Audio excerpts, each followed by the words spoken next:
Hello everyone, welcome back to the channel. Today I'll be showing you how to fillet or fillet in SketchUp.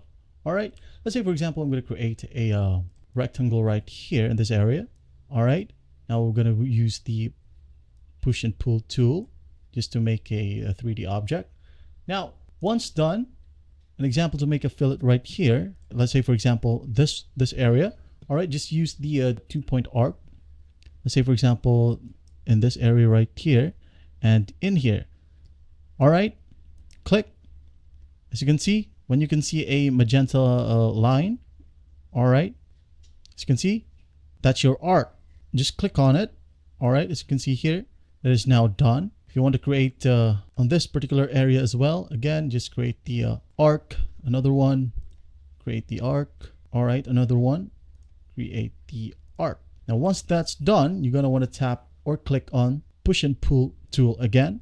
All right, and use this area right here.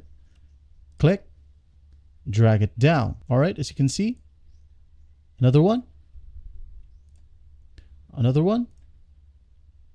or you can just double click.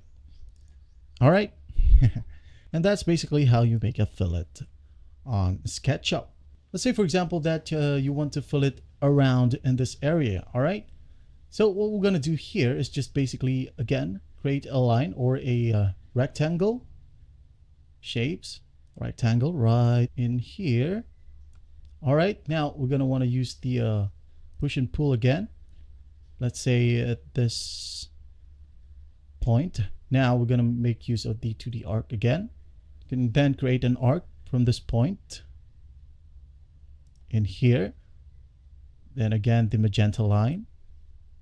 Right now in here we're going to want to use the follow me tool again on this surface.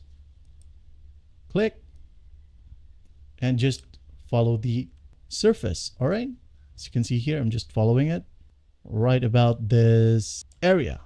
All right, let's say for example we want to make this one through these hole right here. So just basically draw a line, let's say this one, and to the end point.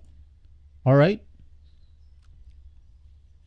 and here we're going to want to create a box or a line to erase this particular surface, like for example this one here, another one, end point. Use the eraser tool, erase, erase, erase. All right, and then we're going to want to use the push and pull tool again in this area, bring it out right here. All right, it's not pretty clean, but you get the point right now. Well, that's basically how you do it. Well, I hope this video helps, and I'll see you in the next one.